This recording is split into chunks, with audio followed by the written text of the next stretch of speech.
You were the smart kid. You didn't need to try hard. Things just clicked. You impressed teachers, amazed your parents, maybe even intimidated your classmates.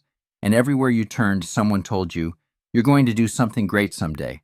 But now that someday has arrived, and something feels off. You're not where you thought you'd be. You feel stuck, disconnected, like life is happening around you, and you're just watching, not living it. So, what happened? Here's something people rarely talk about. When adults praise kids for being smart, they usually reward ease, not effort. You got praise when you finished early, when you understood something the first time, when you didn't have to try. And slowly, that praise became a rule. If I'm smart, things should come easily. It sounds harmless until it's not, because as you grow older, life stops being easy. And the first time you struggle, it doesn't feel like a normal challenge. It feels like a crisis. If I'm so smart, why is this hard for me?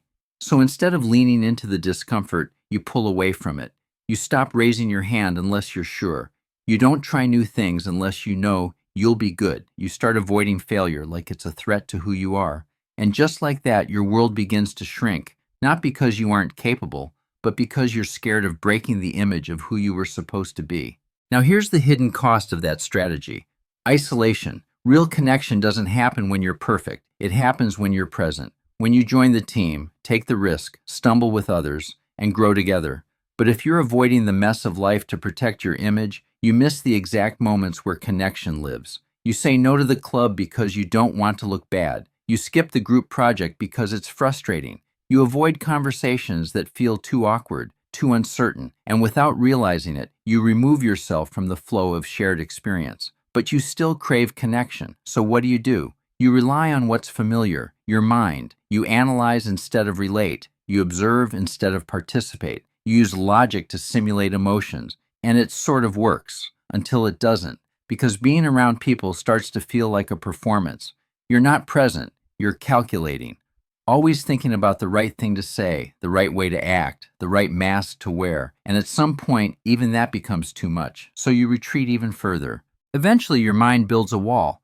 You tell yourself, I don't relate to most people because I'm just different, too deep, too smart, too complex. But that's not self-confidence. That's pain hiding behind pride, because saying I'm better hurts less than saying I feel left out. And that's where so many brilliant people get trapped, not by a lack of intelligence, but by a story that says your worth depends on staying exceptional. It's not true, and it's not helping. The only way forward is to let go of the smart kid identity. Not your intelligence, just the belief that it defines your value. Your worth isn't how fast you learn or how many people you impress. It's how willing you are to grow. Even when it's slow, start showing up, not to win, but to try, to participate, to risk being bad at something and doing it anyway. Because real self-worth doesn't come from being flawless. It comes from being honest, messy, human, from choosing connection over control, from choosing action over analysis. So if you felt stuck, if you've lived inside your head, trying to figure out how to fix what feels broken, this is your reminder. You don't have to earn your place in the world, you just have to enter it as you are. Let go of the pedestal. It was never where life was meant to happen. And down here, in the awkward, imperfect, beautifully human world, you'll find something that was missing all along, belonging.